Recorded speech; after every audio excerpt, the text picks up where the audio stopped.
85 વર્ષની ઉંમરે અજામિલ બરાબર પથારીમાં પડ્યો તો બપોરના સમયે, અને બાળકનો 10મો દીકરો જે હતો એ આંગણામાં રમતો હતો. ત્યારે યમના દૂતો આવીને એને પકડે છે, કાળપાશમાં બાંધે છે. કાળપાશમાં બાંધી અને એને લઈ જવાની તૈયારી કરે ત્યારે જ્યારે મૃત્યુ સામે આવે ત્યારે ડરી ગયો, અને મરણના અંતિમ સમયે આપણને બધું એ જ યાદ આવે. ભગવાનનું નામ તો યાદ આવે નહીં. અંતિમ સમયે દીકરા યાદ આવે, પત્ની યાદ આવે, મા બાપ યાદ આવે, ભાઈઓ યાદ આવે છે.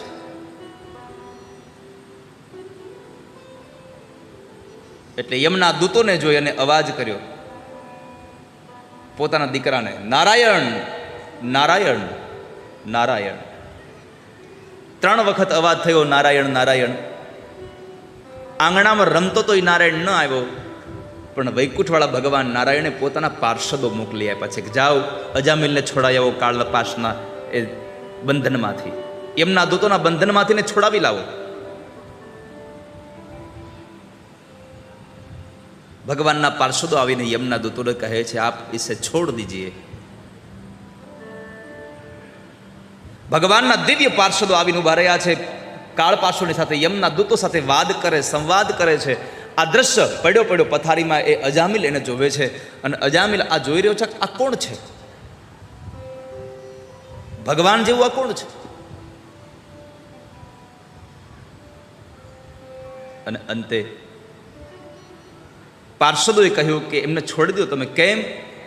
એણે અમારા ભગવાનને યાદ કર્યા છે. અરે તમારા ભગવાનને એના દીકરાને યાદ કર્યો છે. ત્યારે પાર્ષદોએ આપ સમાજને ઉપદેશ આપ્યો છે કે ભલે એ નામ એના દીકરાનું હતું, પણ નામ હતું તો નારાયણ ને. નામ નારાયણ હતું તો નામ લીધો તો એનો ઉદ્ધાર થઈ ગયો. અંત સમયે પરમાત્મામાં મતિ તો જ થાય જો જીવનભર ભગવાનને યાદ કર્યા હોય.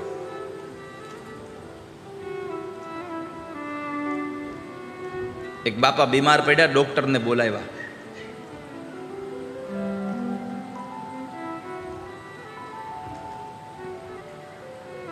ડોક્ટર સાહેબ આવ્યા અને દીકરાઓ બધા ઊભા છે, દીકરાની વહુ બધા ઊભા છે. બાપાને જીભાન વહી ગઈ છે. બાપાને જીભાન વહી ગયેલી. બાપાને પરસેવો આખા શરીરે હતો, એટલે ડૉક્ટરે આવીને પહેલાં તો બ્લડ પ્રેશર ચેક કર્યું, બીપી. ડૉક્ટર બીપી માપતા હતા એટલે 160 બીપી હતું. છોકરાએ પૂછ્યું ડૉક્ટર સાહેબ કેટલું છે? 160. બાપા બેભાન અવસ્થામાંથી જાગ્યા ને કે વેચી નાખ, વેચી નાખ. કેમ? ખોમાં લીધા છે કે આપણે. અહીંયા બ્લડ પ્રેશરની વાત હતી, એ શેર બજાર સમજ્યા હતા.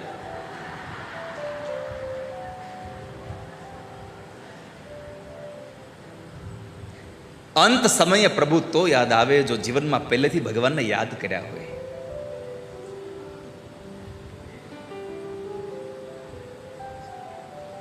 ભગવાનને યાદ કર્યા અને અજામિલનું અંત સમય સુધરી ગયો. અજામિલ કર્મ ક્યાં કીના,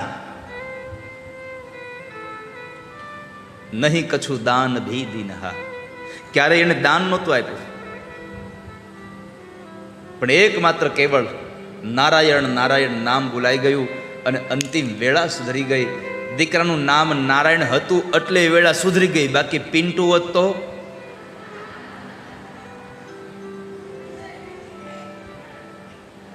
નામ એવું રાખો કે અંતિમ સમયે, અંતિમ વેળાએ, અરે વૃદ્ધાવસ્થામાં આપણને બોલાવતા લાગ આવે ને એવું નામ રખાય. હવે એ 5-15 વર્ષનો પિન્ટુ હોય તો આપણને બોલાવવાનું ગમે, હાલો ભાઈ પિન્ટુ અહીંયા આવે. પણ હવે 80 વર્ષને કહેવાય પિન્ટુ બાપા હાલો એમ?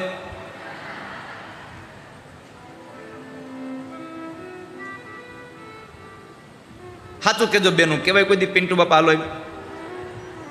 બોલો. એ આમ ભળે પિન્ટુ બાપા જેવું? ભળે? ન ભળે ને. જો 80 વર્ષે પિન્ટુ બાપા ન ભળે તો 70 વર્ષે ડોલીબાઈ ન ભળે હો પછી. હા, મારે તો આમ બેલેન્સ રાખવું પડે, કોઈ નારાજ ન થઈ જાય.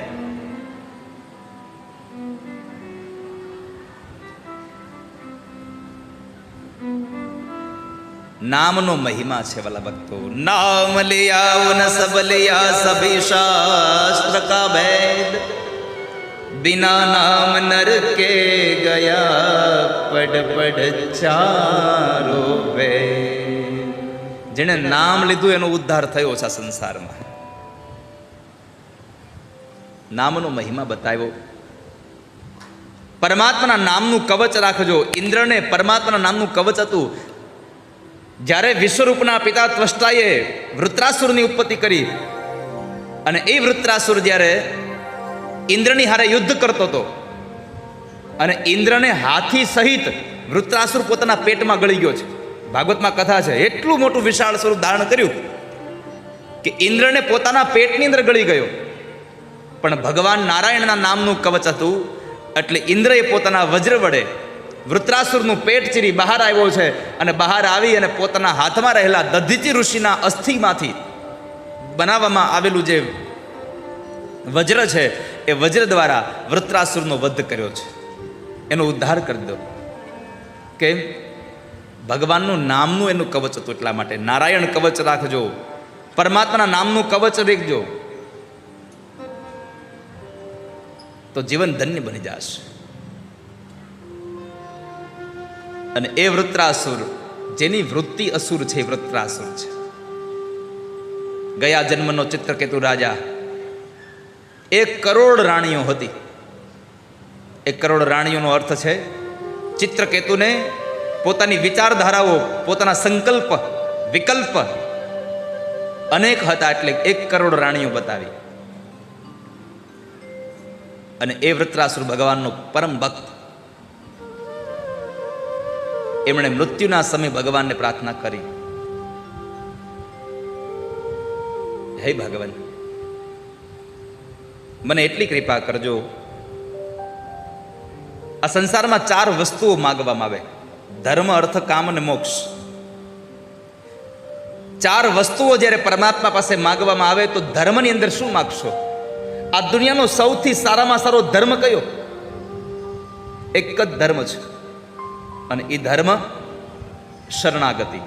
શરણાગતિ જેવો આ સંસારમાં બીજો કોઈ ધર્મ નથી. મારો ધર્મ તમારી શરણાગતિ છે.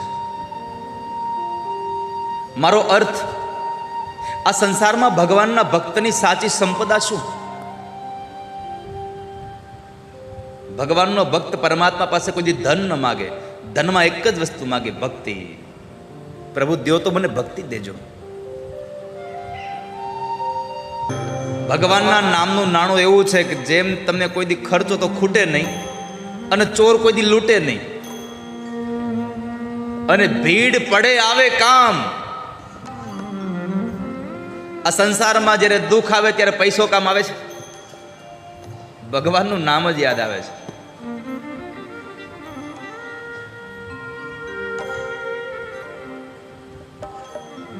ગાડી લઈને જતા હો અને અકસ્માત થાય, પણ એની પહેલા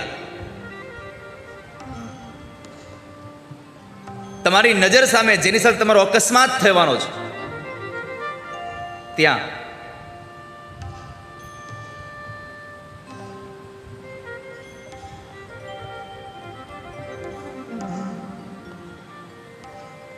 એ વસ્તુ નજીક આવે, ગાડી ભટકાય તમારી, એના પહેલા પરમાત્મા યાદ આવી જાય છે. ભીડ પડે આવે કામ, માઈ મેરો નિર્ધન કો ધન રામ. નરસૈયા પાસે કશું હતું નહીં અને છતાંય એનું એક કામ બાકી રહ્યું નહોતું. પ્રભુના નામનું નાણું હતું એની પાસે, ઈશ્વરના નામનું નાણું હતું એની પાસે. પ્રભુના નામના નાણાંથી એના એક એક કાર્યો થયા છે.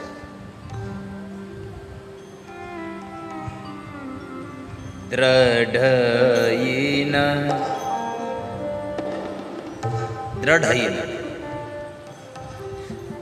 પણ કામ ત્યારે થાય જ્યારે તમને દ્રઢ ભરોસો ભગવાનમાં હોય. એના સિવાય તમને બીજું કશું લાગતું જ ન હોય મને.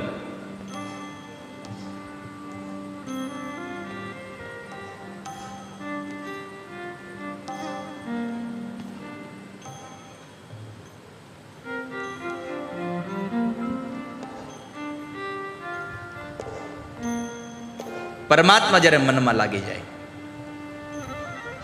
ત્યારે કશું યાદ ના આવે. અને એમાં નરસિંહ મહેતાએ જ્યારે જ્યારે પણ જરૂર પડી ત્યારે ત્યારે પરમાત્માને જ બધું આપ્યું છે. શામળિયાના લગ્ન માટે થઈ અને શામળિયાના સસરા પક્ષમાંથી એક ચિઠ્ઠી આવી. ચિઠ્ઠીમાં લખ્યું હતું, જોકે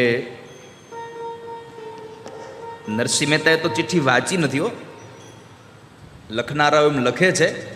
નરસિંહ મહેતાએ ચિઠ્ઠી વાંચી નથી. એ ચિઠ્ઠી ભગવાનના દરબારમાં, ભગવાનના મંદિરમાં મૂકી દઈને કીધું, પ્રભુ તમારી ચિઠ્ઠી છે, ધ્યાન રાખજો.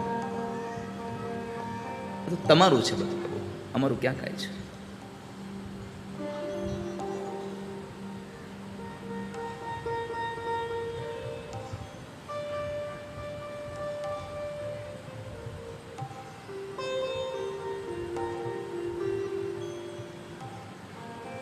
તો નરસૈયાના કામ બધાય ભગવાને કર્યા છે. તો ભગવાનના ભક્તનું સાચું નાણું પરમાત્માની ભક્તિ છે, પરમાત્માનું નામ છે. ત્રીજું, અજાત પક્ષા ઇવ માતરમ ખગા સ્તન્યમ યથાવત સુતરા સુધારતા પ્રિયમ પ્રિયેવ વ્યુષિતમ વિષન્ના. પ્રભુ મારી કામના શું? આ સંસારનો જીવ હોય તો કામના હોય, મારે ત્યાં પ્રજોત્પત્તિ થાય, મારે ત્યાં દીકરો હોય, એના ત્યાં દીકરો થાય, મારે ધન વધે એવી કામના હોય, મારી કીર્તિ વધે એવી કામના હોય. પણ એક વૈષ્ણવની કામના શું હોય?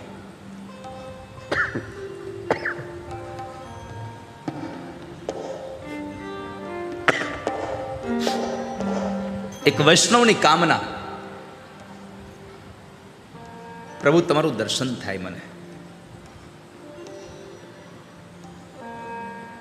પણ દર્શનની કામના કેવી થવી જોઈએ? ભગવાનના દર્શન પ્રત્યેનો ઉત્સાહ કેટલો હોવો જોઈએ? તમારી લગ્ની કેટલી હોવી જોઈએ? તો ભાગવત એમ લખે છે, અજાત પક્ષા ઇવ માતરમ ખગા. માળાની અંદર જે ઈંડાઓમાંથી બચ્ચા પ્રગટ થયા છે, જેને હજી પાંખ નથી આવી, અને એ બચ્ચાઓના પેટ ભરવા માટે થઈને એની માં ચણ લેવા જાય છે.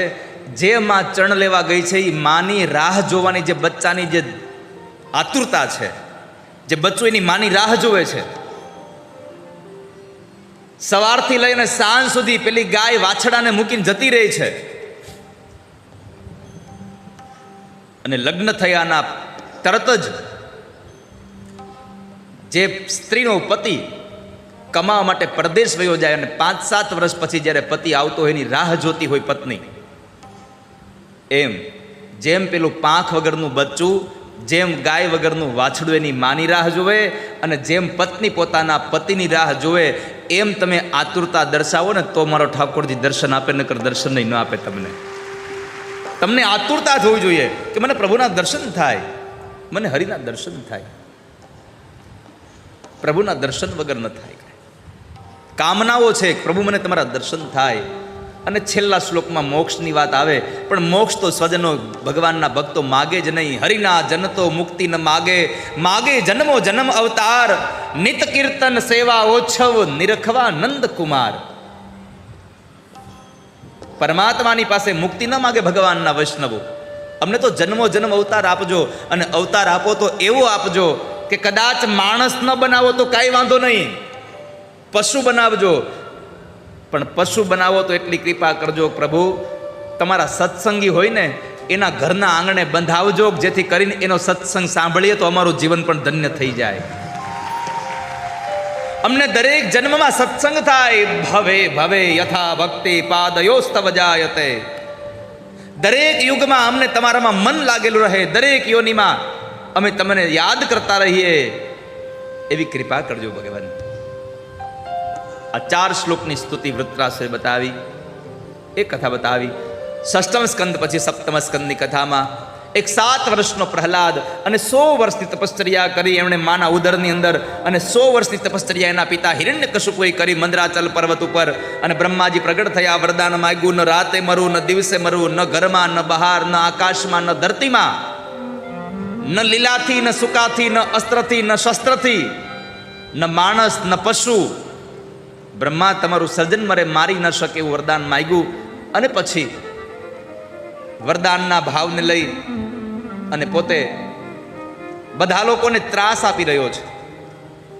પોતાના પત્ની કયાધુને દેવર્ષિ નારદના આશ્રમમાંથી છોડાવી લઈ આવ્યા, અને પોતે પોતાના પત્નીના ઉદરમાં રહેલા ધ્રુવજી પ્રહલાદજી મહારાજનું પ્રાગટ્ય થયું.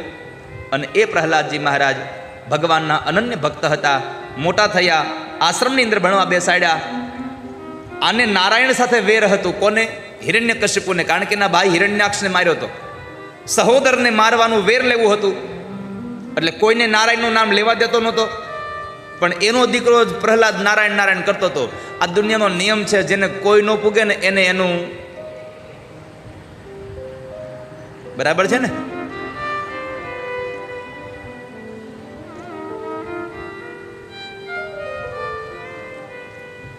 આ સંસારમાં જેને કોઈ ન પહોંચે, બધા જ નાથી ડરતા હતા, પ્રહલાદ નહોતા ડરતા.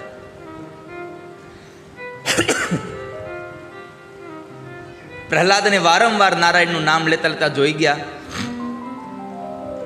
એટલે હિરણ્યકશિપુએ નક્કી કર્યું કે આવા છોકરાની શું જરૂર છે, આપણે મારી નાખવાને. એટલે મારી નાખવા માટે થઈને કેટલા ઉપાયો કર્યા. પર્વત ઉપરથી ફેંકો, નદીમાં નાખો, અગ્નિમાં બાળ્યો, ઝેર આપીને મારવાના પ્રયત્નો કર્યા, હાથીના પગ નીચે કચરાવાના પ્રયત્ન કર્યા, પણ એનો વાળ વાંકો ન થયો. કેમ? મારને વાલે સે બચાને વાલા બહોત બડા હોતા હૈ. જે મારે છે એના કરતાં બચાવવાળો મોટો છે, એટલે મરતા નથી પ્રહલાદજી મહારાજ. અને પછી પ્રહલાદને પૂછ્યું, પ્રહલાદ ક્યાં છે તારો નારાયણ? પ્રહલાદે કીધું, પિતાજી ક્યાં છે મારો નારાયણ ન પૂછો, ક્યાં નથી મારો નારાયણ. હરિવ્યાપક સર્વત્ર સમાના, જલે વિષ્ણુ સ્થલે વિષ્ણુ, વિષ્ણુ પર્વત મસ્તકે, જ્વાલા માલા કુલે વિષ્ણુ, સર્વમ વિષ્ણુ મયમ જગત.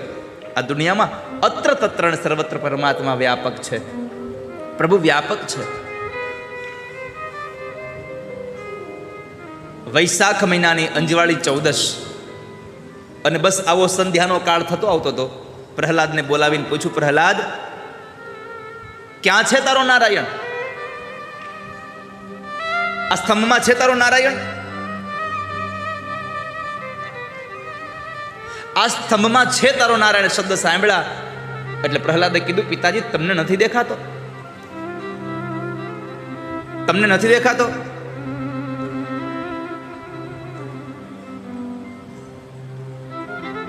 આ સ્તંભમાં પણ મારો નારાયણ છે.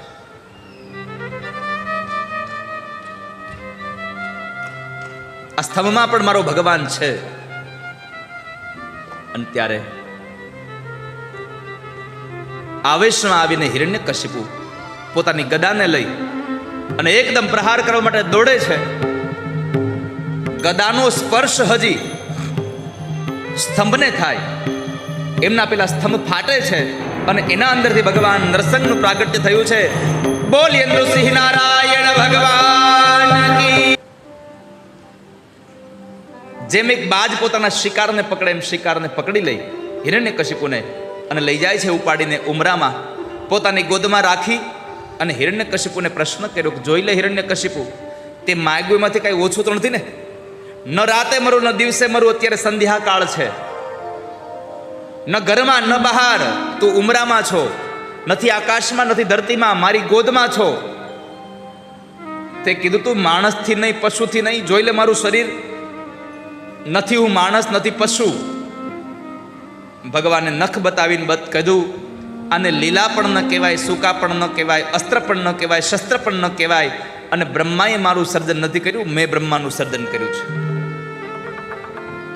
પરમાત્માને એટલો બધો આવેશ હતો કે પરમાત્માએ હિરણ્યકશિપુના પેટને ચીરી એમાંથી આંતડાઓ કાઢી કાઢી પોતાની ડોકમાં પહેરવા લાગ્યા છે.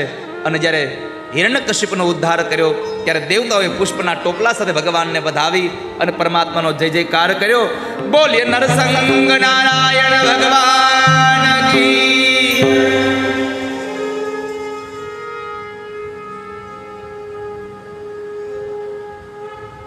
ભગવાન નરસંગનો જયકાર થયો.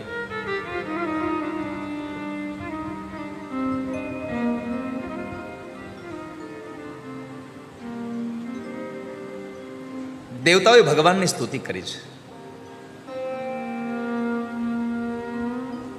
ભગવાન શાંત ન થયા. બ્રહ્માજી લક્ષ્મીજીને લઈ આવ્યા છે કે કોઈકનું નહીં માને પણ એના ઘરવાળાનું તો માનશે ને. ભગવાન અતિશય આવેશમાં હતા, જેની આંખોમાંથી અગ્નિ ઝરતી હતી. પરમાત્મા અતિશય આવેશમાં હતા એટલે લક્ષ્મીજી પણ એને ઓળખી ન શક્યા. અને બ્રહ્માજીએ પ્રહલાદને કીધું, પ્રહલાદ તમે ભગવાનની સ્તુતિ કરો ને. અસુર યોનિનો બાળક પરમાત્મા પાસે આવી બે હાથ જોડી અને સ્તુતિ કરે છે.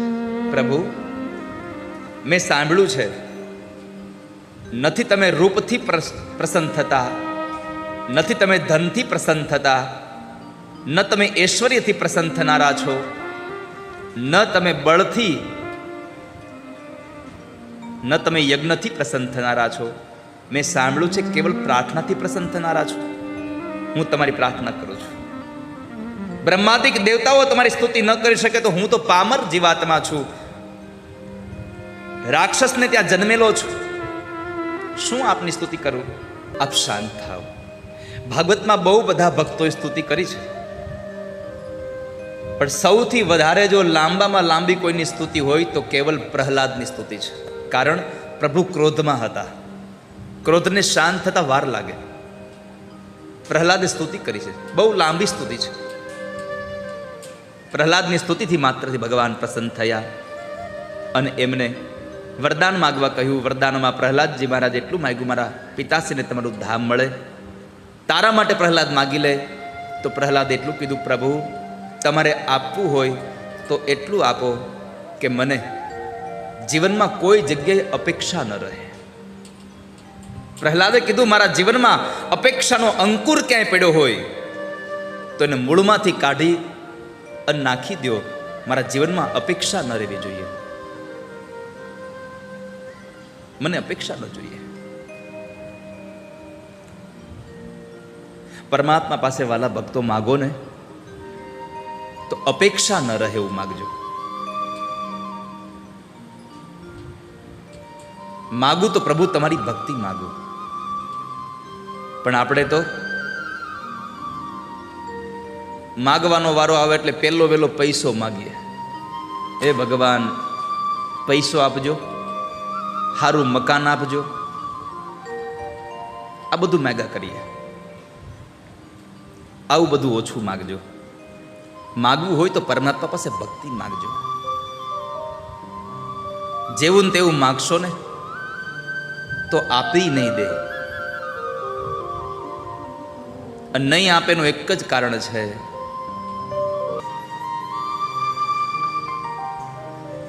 તમે 2-5 ફૂલ લઈને મંદિરે જાઓ અને માનતા કરતા હો કે હે ભગવાન લ્યો આ 2 ફૂલ, 2 લાખની લોટરીની ટિકિટ મારી ખુલે એવું કરજો, રામના નામ લ્યો.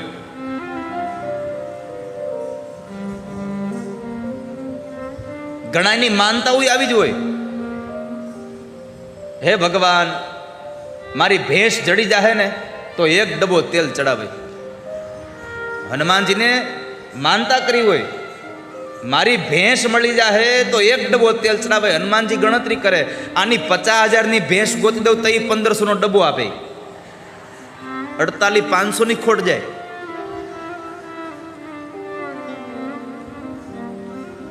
બે પાંચ ફૂલ લઈ મંદિરે આવે, મને મનાવવા માનતા માને.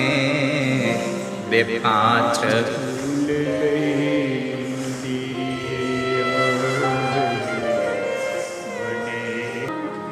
સૂંઢ વડે પાણી ભરી ભરીને એકબીજાને ભીંજવી રહ્યા છે. પણ ભૂલી ગયો હાથી કે જો હું અહીંયા બહુ વધારે સમય રહીશ તો મને મૃત્યુ પકડી લેશે. હાથી એટલે જીવાત્મા છે, સરોવર એટલે આ દુનિયા છે, અને આ સરોવરની માયા, આ ભૌતિક સુખ એ જળ છે, અને આ ભૌતિક સુખમાં મૃત્યુ એ મગર છે. અને ઘટના પણ એ જ ઘટી. હાથી ભૂલી ગયો, જેમ આપણે ભૂલી જાય છે કે મરી જવાના છીએ, એ ભૂલાઈ ગયું હાથીને, અને એને લઈ અને મગર રહેતો તો જળમાં એણે હાથીનો પગ પકડ્યો, એને ખેંચીને લઈ જાય છે અંદર. હાથને એના બચાવો એ ભગવાન ભરોસે છોડી દીધો હાથીને કે હવે તો ભગવાન બચાવે તો થાય. આ દુનિયામાં આપણું આવું છે વાલા ભક્તો, યાદ રાખજો. આ હાથીની કથા એટલે આપણી કથા છે. જ્યારે બીમાર પડીએ અને ડોક્ટરો એમ કહે ને કે ભાઈ હવે આની દવા ન થાય કાંઈ, એટલે આપણે ઘરે લઈને લઈ આવીએ, ભગવાન ભરોસે મૂકી દઈએ. ખબર પૂછવા આવે કોઈ, કેમ છે બાપુજીને, તો કે હવે તો ભગવાન કરે એમ સાચું. આ દુનિયા છે એટલે ભગવાન ભરોસે છોડી દઈને એના કરતાં પહેલેથી ભગવાનનો ભરોસો રાખજો, દુઃખી નહીં થાવ વાલા ભક્તો ક્યારેય. પહેલેથી ભગવાનનો ભરોસો રાખજો.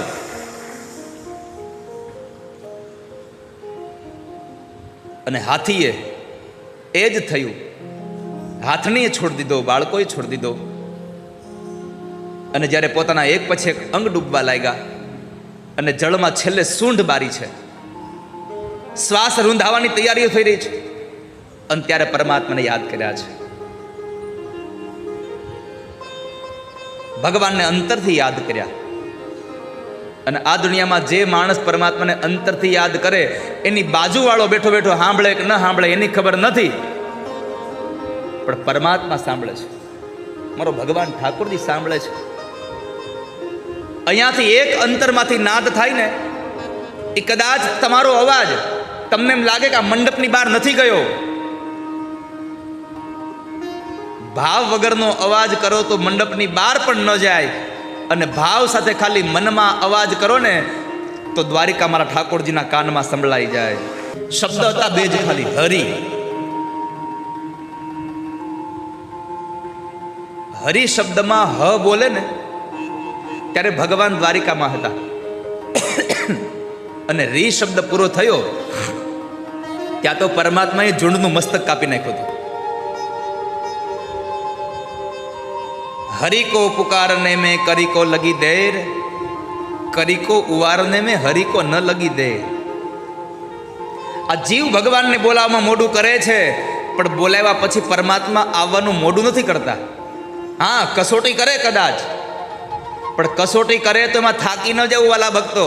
પણ આપણે તો ત્યારે જ થાકી જઈએ જ્યારે ભગવાન બરાબર નજીક પહોંચી ગયા હોય, ત્યાં જ પૂરું થઈ જાય, ત્યાં જ ભરોસો ઉડી જાય. આપણને છેક સુધી ભરોસો હોય, પણ ભગવાન જ્યારે કામ કરવા માટે તૈયાર થાય તઈ જ ભરોસો ઉડી જાય. એકવાર ભગવાન દ્વારિકામાં જમતા હતા, માં રૂકમણી ભગવાનને જમાડતા હતા. પરમાત્માએ એક બે કોળિયા, એક બે કવન પેટમાં નાખ્યા, અને ત્રીજું ચોથું કવન હજી હાથમાં લીધું, એ નીચે થાળમાં મૂકી અને ભગવાન એમનેમ દોડ્યા. પરમાત્મા દોડ્યા. રૂકમણીજી વિચાર કરવા પડી ગયા કે આવું શું થયું કે પ્રભુ જમતા જમતા ભાગી ગયા. થોડીક વાર થઈ ત્યાં પ્રભુ આવી અને પોતાના અંગરખાથી પોતાનો જ પરસેવો લૂછી અને વળી પાછા જમવા બેસી ગયા. રૂકમણીએ આતુરતા સાથે ભાવથી પ્રશ્ન કર્યો, પ્રભુ એવું તો કયું કામ યાદ આવી ગયું કે જમતા જમતા જવું પડ્યું? કંઈ નહીં, રહેવા દો ને રૂકમણી, જમવા દો મને. ના પ્રભુ કયો, અને બેનોને જેમ ના પાડો એમ વળગઈ. હા, એનો સ્વભાવ છે. એને કોઈ વાત તમે અડધૂરી મૂકી દો, તમે જોજો. મેં આગળ કીધું, આજ ફરી પાછો કહું, ઓફિસે આવો ઓફિસથી અને ઘરમાં સોફા પર બેઠા હોય, તમને પાણી આપવા આવે ત્યારે તમારે ખાલી એટલું કેવું, આજ તો પણ હવે છે ને હાવ આટલું કંઈ મૂકી દે તમારે. પછી આગળનું તમને જ્યાં સુધી તમારા મોઢામાંથી બોલાવે નહીં ત્યાં સુધી એને હક ન થાય. એ આખી વાત બોલાવે પાર કરે. એટલે રૂકમણીજીને ભગવાને કીધું, પ્રભુ કયો મને શું વાત છે? ભગવાન કે જવા દો ને, કાંઈ છે નહીં, જમી લેવા દો ને શાંતિથી. માતાજી હક ન લેવા દીધું. રોટલી આપે તો કે કયો તો ખરા હું થયું. ગાજરનો હલવો પીરસો, કયો તો ખરા હું થયું. એક પછી એક વખત પૂછતા જાય. ભગવાને કીધું અરે એમાં કાંઈ હતું નહીં. મારા ભક્તને ગામના લોકો બજારમાં લાવીને મારતા હતા અને મારો ભક્ત એમ કહેતો હતો કે મને તો કૃષ્ણ બચાવશે, મને તો કૃષ્ણ બચાવશે. એટલે હું એને બચાવવા ગયો હતો દેવી, બીજું કાંઈ નહોતું. માતાજીએ કહ્યું પ્રભુ બચાવ્યો કે નહીં, એને ગામના લોકોથી છોડાવ્યો કે નહીં. ભગવાને કીધું પછી જરૂર ન પડી, પાછો વહી આવ્યો. કેમ? તો કહે છે કે જ્યાં સુધી એને મારતા હતા ત્યાં સુધી એમ કહેતો હતો કે મને તો ભગવાન બચાવશે, એ કોઈને મારતો નહોતો સામે. એટલે હું અહીંયાથી ન્યા ગયો, પણ જ્યાં એની પાસે પહોંચું એના પહેલા એને મારા ઉપરનો ભરોસો ઉડી ગયો કે મને કૃષ્ણ નહીં બચાવે. એટલે એણે હાથમાં પથ્થર લઈ લીધો મારવા માટે, એટલે હું પાછો વળી ગયો. આપણા બધાનું આવું થાય છે, ભગવાન બચાવવા આવે તઈ જ પથ્થર લઈ લઈએ છે, તઈ જ પથ્થર ઉપાડીએ આપણે. ગજેન્દ્રને ભગવાને છોડાવ્યો, ઝુંડનું મસ્તક કપાયું અને હું નામનો ગંધર્વ પ્રગટ થયો. અને ત્યાર પછી હાથીને ભગવાને સ્પર્શ કર્યો, ઇન્દ્રદ્યુમ્ન નામનો રાજા પ્રગટ થયો. અહીંયા એક વાત કરીને આપણે આગળ જઈએ, ચિંતા ન કરતા.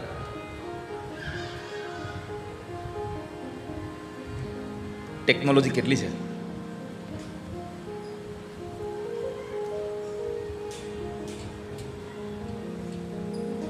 સ્તુતિ પેલા ઇન્દ્રદ્યુમ્ન નામના રાજાએ કરી. ભગવાન બચાવવા આવ્યા એને પહેલો ઉદ્ધાર એને ઝુંડનો કર્યો.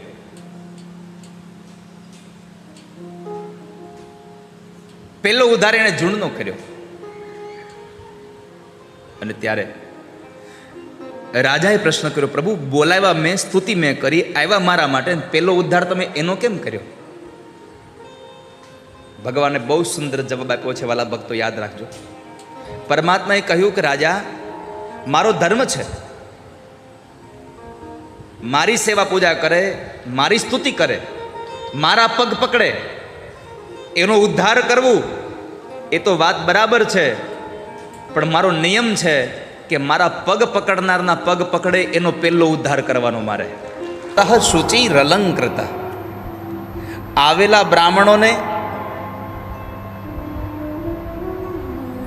ખૂબ દાન આપ્યા છે. ભાગવતજીમાં લખ્યું છે નંદ બાબાએ 2 લાખ ગાયો દાનમાં આપી છે. કેટલી? નિશ્ચિત કેટલી આપી છે? 2 લાખ ગાયો. અને ભગવાનના પ્રાગટ્ય સમયે ગાયો દાનમાં દેવી જોઈએ.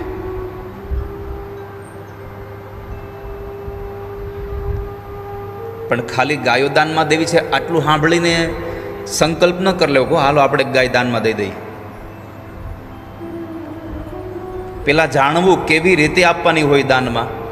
નહીં તો આપણે તો એક નિયમ હાલે છે કે દૂધ દેતી બંધ થાય એટલે કે હવે આને દાનમાં દઈ દો. આપણે જે વસ્તુ કામમાં નથી આવે એ વસ્તુ દાનમાં દઈ દો. આ ઉત્તમ દાન નથી. તમારે આવશ્યક હોવા છતાં પણ એ વસ્તુનું દાન આપી દો તો ઠાકોરજી રાજી થાય કે ઓહો સરસ દાન કર્યું છે. તમારે ઉપયોગમાં નથી આવવાનું એનું દાન આપી દો તો એ બહુ સામાન્ય વસ્તુ છે.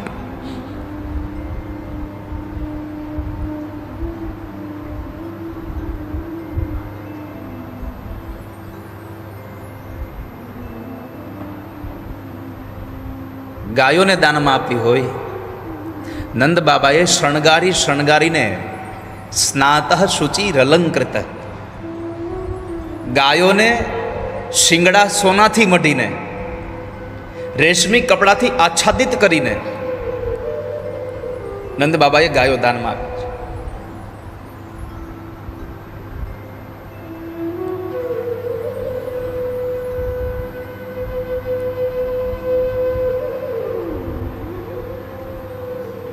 બ્રાહ્મણોને ખૂબ દાન આપ્યા છે.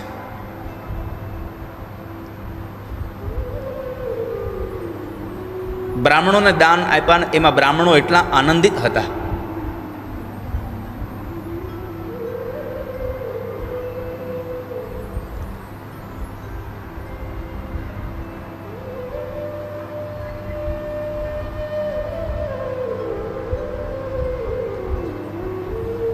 એક બ્રાહ્મણને ત્યાં રહેવાની જગ્યા બહુ ઓછી હતી, ઘર નાનું એવું હતું, પણ નંદ બાબાએ 10 જેટલી ગાયો એને દાનમાં આપી. તો એ દાનમાં લઈને આવ્યા અને આંગણામાં, ઓસરીમાં, ઘરમાં, રસોડા સિવાય બધી બાંધી.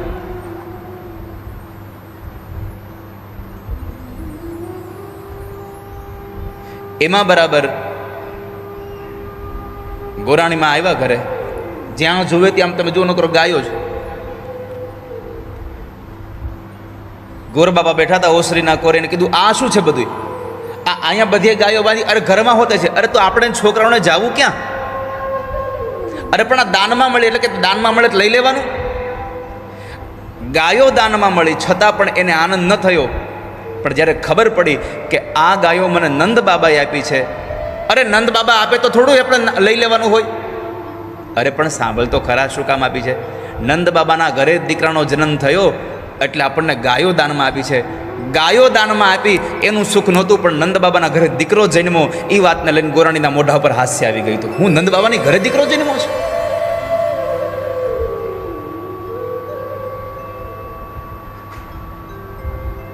એવી ગાયો શણગારીને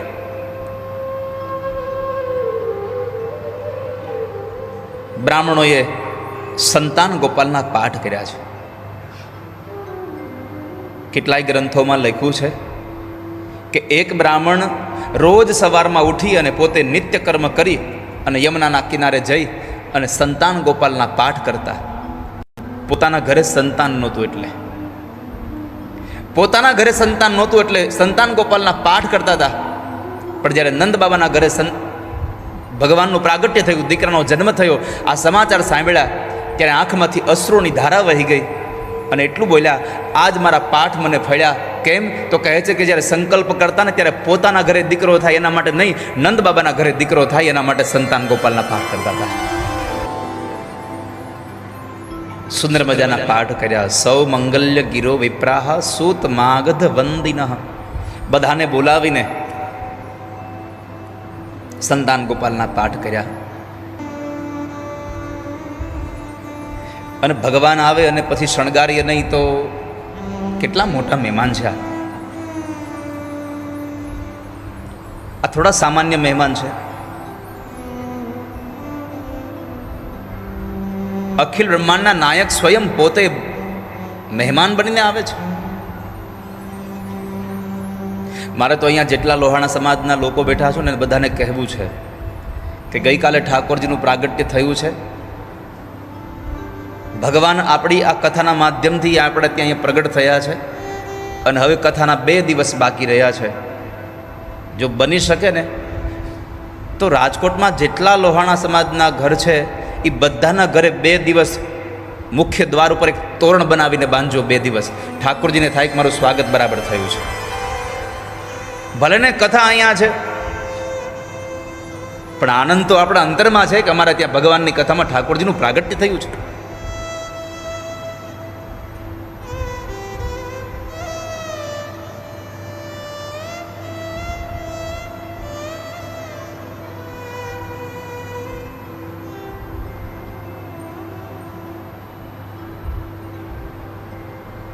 દ્વારે દ્વારે તોરણ બંધાવવું અને આંગણ સાથિયા પુરાવવું જોઈએ.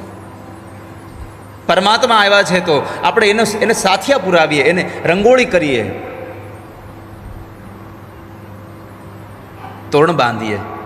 આખા વ્રજને ધ્વજા પતાકાથી શણગારવામાં આવ્યું છે. નંદ બાબાએ નાંદી શ્રાદ્ધ કર્યું છે અને એ પરમાત્માના ઉત્સવમાં સૌ લોકો નાચતા હતા. યુવાનો નાચે, બાળકો નાચે અને વૃદ્ધો પણ નાચતા હતા.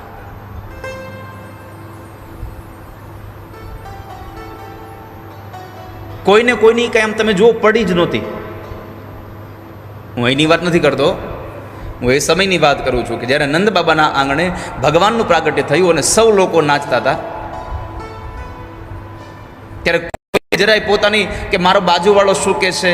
અને જ્યાં સુધી તમે કથામાં કે કીર્તનમાં જાઓ અને તમને તાળીઓ પાડવામાં અથવા તો ભગવાનના કીર્તનમાં નાચવામાં જ્યાં સુધી બાજુવાળો શું કહેશે આવી તમને મનમાં ચેષ્ટાઓ થાય ત્યાં સુધી તમે મન મૂકીને ક્યારેય કૃષ્ણ માટે નાચી નહીં શકો. તમારે તમારી જાતને ભૂલી જવી પડશે સમયે.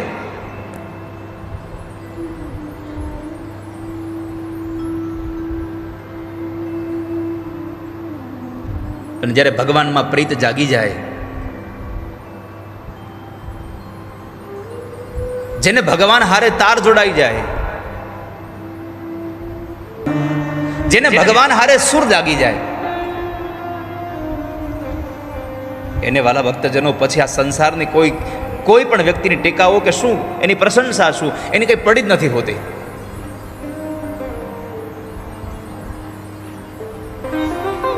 કવિઓએ ભગવાનને સંતોએ બોલાવ્યા ખરા, પણ કારણ શું છે?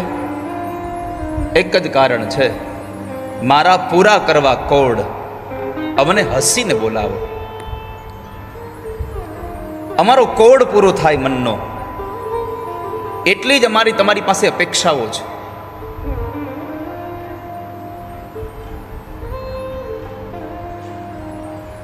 તમે કહેશો તો અમે દાસી બનીને થઈ જશો, તમારી દાસી બની જશો. અને વાલા ભક્તજનો, જ્યાં સુધી દાસ ન બનો ત્યાં સુધી તમે ક્યારેય આનંદને પામી ન શકો.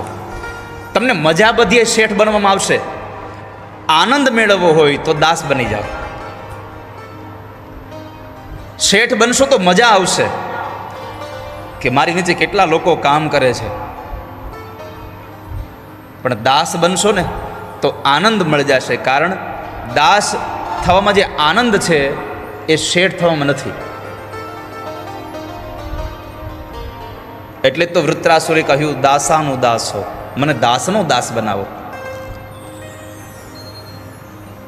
જ્યારે સેવા માટે તમે લાગી જશો ત્યારે તમને આનંદ મળશે. આનંદનો અર્થ છે પરમાત્મા. પણ તમારામાં સેવા હોય તો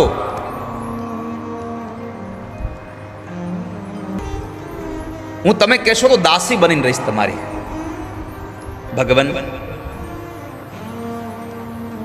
અમારા કોડ એક જ વાતે છે, કૃષ્ણ હસીને બોલાવે. પ્રભુ હસીને બોલાવે તો અમારો કોડ સંપન્ન થઈ જાય.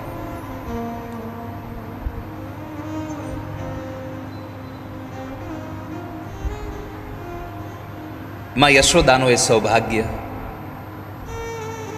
નંદ બાબાનું એ ભાગ્ય. નંદ શબ્દનો અર્થ છે જે બીજાને આનંદ આપે એ નંદ છે. અને યશોદાનો અર્થ છે જે પોતાનો યશ બીજાને આપી દે એ યશોદા છે. અને આ સંસારમાં સૌથી અઘરું કામ હોય તો તમારા દ્વારા થયેલા કામનો યશ કોઈ બીજાને આપી દેવો, એ બહુ અઘરો છે આ સંસારમાં.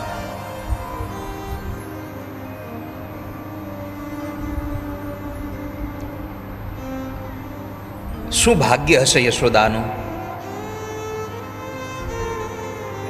કતિ કતિ સુકૃત ક્ષેત્ર વૃંદાની પૂર્વમ.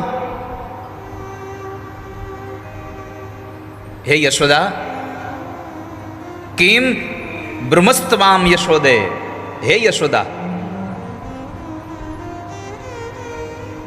અમે તારા માટે શું કહીએ? તે પૂર્વમાં ક્યાં ક્યાં એવા પુણ્ય ક્ષેત્રમાં વાસ કર્યો, કેટલા કેટલા વિધાનો કરીને આ પુણ્ય પ્રાપ્ત કર્યું કે જેની કૃપા ઇન્દ્રને, બ્રહ્માને, કામદેવનો નાશ કરનાર ભગવાન શિવને પણ પ્રાપ્ત ન થતી. ઈ પરાત્પર બ્રહ્મ આજ તારા ખોળામાં આવીને રમે છે. આ તારા કયા જન્મનું સદભાગ્ય છે? મોહન કહે છે તને માડી માડી, યશોદા તારા કેટલા જન્મની કમાણી.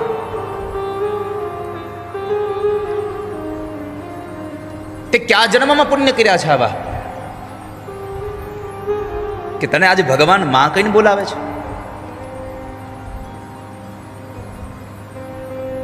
નંદ બાબાના આંગણે ખૂબ ભાવથી ઉત્સવ ઉજવાયો.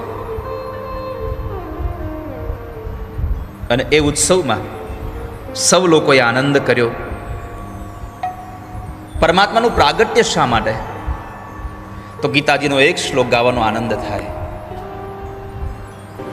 ભગવાન યુગે યુગે પ્રગટ થયા છે. શબ્દ લખ્યો છે પરિત્રાણાય સાધુ નામ વિનાશાય ચ દુષ્કૃતા.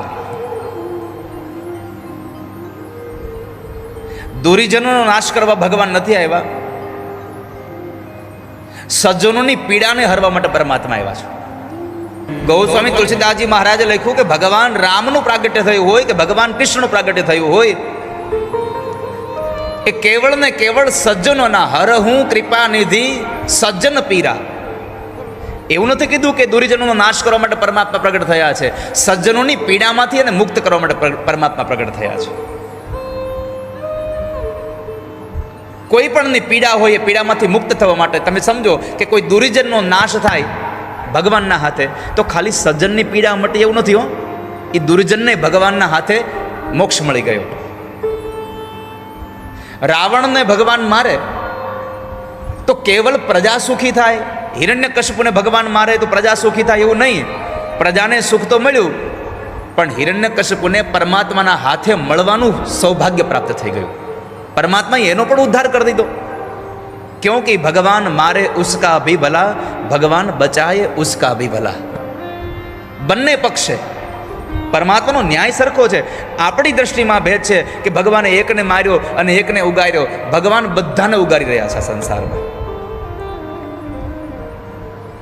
હરહું કૃપા નિધિ સજ્જન પીરા.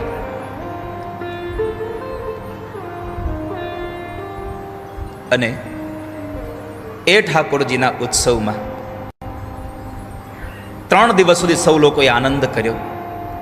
અને હવે આવી દ્વાદશી, બારસ, નવમી, દસમી ને એકાદશી 3 દિવસ આનંદ કરાયો, ઉજવાયો ઉત્સવ. અને એ ઉત્સવમાં બધાએ આનંદ કર્યા પછી દ્વાદશીનો દિવસ હતો અને કૈલાસમાં રહેતા ભગવાન મહાદેવને ખબર પડી કે મારા ઈષ્ટદેવનું પ્રાગટ્ય થઈ ચૂક્યું છે.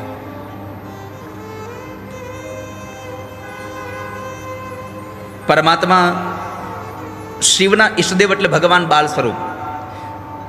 રામ અવતાર થયા ત્યારે પણ પરમાત્મા, કૃષ્ણ અવતારમાં પણ પરમાત્મા દર્શન માટે આવ્યા છે.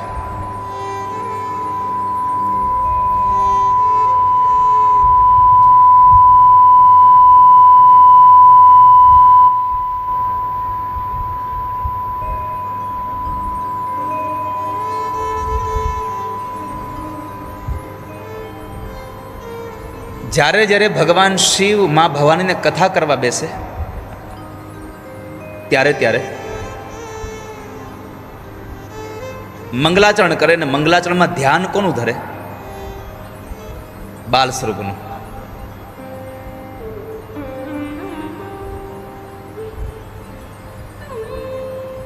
સૌથી પહેલા ભગવાનને પ્રણામ કરે, કરી પ્રણામ રામ હિ ત્રિપુરારી.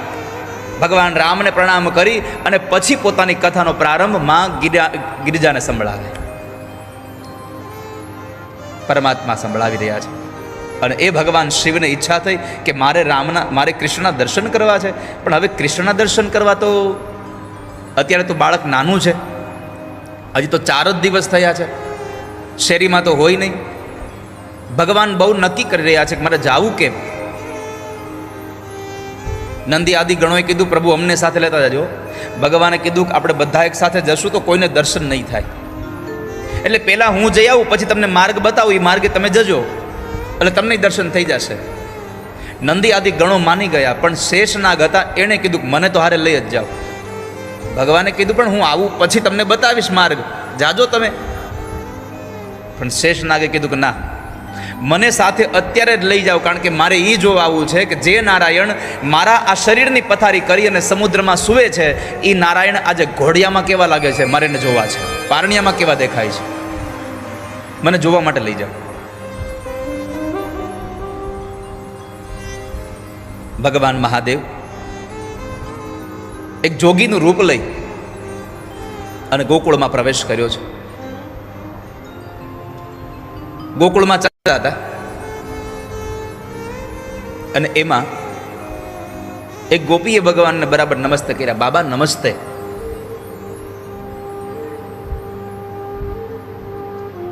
બાબાએ નમસ્તે કર્યા એટલે ગોપીએ સામે ચાલીને પૂછ્યું કે હે બાબા, તમારા આ વેશ ઉપરથી એવું લાગે છે કે તમે કોઈ જ્યોતિષી હો એવું દેખાય છે. બાબાના મનમાં બત્તી થઈ કે હાલ જરીક જ્યોતિષી બની જાવ, કદાચ ઓલાના જોશ જોવા મને લઈ જાય અને મારું કામ થઈ જાય. એટલે બાબાએ કહ્યું હા હા હું તો જ્યોતિષી જ છું. તો બાબા તમને ક્યાંય અહીંયા પેલી વખત અહીંયા આજે ક્યાંય જોયા નથી, પહેલી વાર તમને જોવા મળ્યો છો મેં અહીંયા? બાબા કહે છે હું પહેલી વાર તો આવ્યો છું. ગોપીએ પૂછ્યું કે તમારું નામ શું છે? મારું નામ સદાશિવ જ્યોતિષી.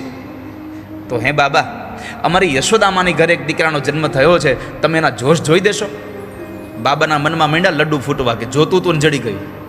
એક તો ભાવતું તું અને એમાંય વૈદ્ય બતાવ્યું કે તમારે આ ખાવું જોઈએ. અરે ચાલો ચાલો, આપણું એ જ કામ છે. બાબાને લઈને ગોપી આવે છે. બાબાને નાંદ બાબાના આંગણામાં ઉભા રાખ્યા, અહીં ઉભા રહો, હું મારી યશોદામાને બોલાવી આવું. ગોપી દોડતા દોડતા બૂમા બૂમ કરે, યશોદા, અરે ઓ યશોદા. માં યશોદા ઓરડામાં કામ કરતા હતા અને ઠાકોરજી લાલનજી પારણિયામાં પોટેલા છે. માં યશોદાએ ગોપીને કીધું કે યશોદા, ગોપી જરા અવાજ ધીરો કર, આટલી બધી બૂમાબૂમ ન કરીશ. મારો લાલો સૂતો છે, જાગી જશે. અરે માં જરા જુઓ તો ખરા, હું કોને લઈને આવી છું? કોને લાવી છો? અરે એક જ્યોતિષી બાબાને લાવી છું, હાલો આપણે જોશ જોડાવી લઈએ. માં એ કામ હાથમાં હતું, મૂકી દીધું અને જોશ જોડાવા માટે ગયા. જેવા ઓરડામાંથી નીકળી ઓસરીમાં ગયા અને આંગણામાં ગયા અને બાબાની સામે થોડાક દૂર હતા, બાબાને જોયા, માના પગ થંભી ગયા. અને ગોપીને પૂછ્યું તો આ કોને લઈ આવી છું? બાબાનું રૂપ જોયું તો યશોદા ગભરાઈ ગયા. મારે જોશ નથી જોડાવા કે બાબાનું સ્વરૂપ જ એવું હતું. માં યશોદાએ કહ્યું કે મારે જોશ નથી જોડાવા, ના પાડ દે. ગોપીએ કહ્યું માં એક કામ કરો, બાબાને તમે થોડી ગમતી ભિક્ષા આપી દો અને હું ના પાડી દઉં, એટલે હમણાં બાબા જતા રહેશે. ગોપીને ખબર નથી કે આ ભિક્ષા લેવા વાળો બાબુ નથી, આ હવને આપે એવો છે. ચપટી ભભૂ તમે હે ખજાના કુબેર કા. કોઈ દેવને તમે ફૂલની માળા પહેરાવો, કોઈ દેવને તમે કંઈ બીજા શણગાર આપો, કોઈ દેવને કંઈ બીજું ત્રીજું તમે ધરો તો ભગવાન પ્રસન્ન થાય. ભગવાન મહાદેવ એક એવો દેવ છે કે ખાલી એક ચપટી ભભૂત આપો અને એક પાણીનો કળશ ચડાવો, ઠાકોરજી રાજી થઈ જાય છે. ચપટી ભભૂત મેં હે ખજાના કુબેર કા.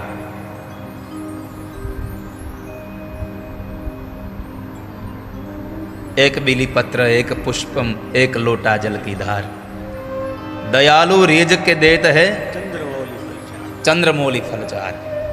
ફલચાર એટલે ધર્મ, અર્થ, કામ અને મોક્ષ. આ 4 પ્રકારના ફળ એક સાથે આપી દે, ખાલી એક કળશ ભગવાન મહાદેવ પર ચડી જાય. માં યશોદા સોનાનો થાળ ભરી અને ભિક્ષા લઈને આવ્યા છે. અને બાબાને કીધું, બાબા આ ભિક્ષા લઈ લો અને તમે જતા રહો, મારે જોશ નથી જોડાવા હો. તમને જોવે ને મારો દીકરો ડરી જાય તો? બાબા મનમાં ને મનમાં હસે છે. અને પછી બાબાએ કહ્યું કે અરે માં, તમે આમ આટલી બધી ભિક્ષા લઈ આવો, આટલો સોનાનો થાળ ભરીને લઈ આવો, એમાં નવાઈ નથી. કારણ કે તમારા ઘરમાં ખજાનો જ એટલો મોટો પડ્યો છે. અને પછી બાબાએ એક વાક્ય ઉમેર્યું કે સૌથી મોટો ખજાનો હજી ઘોડિયામાં પડ્યો છે.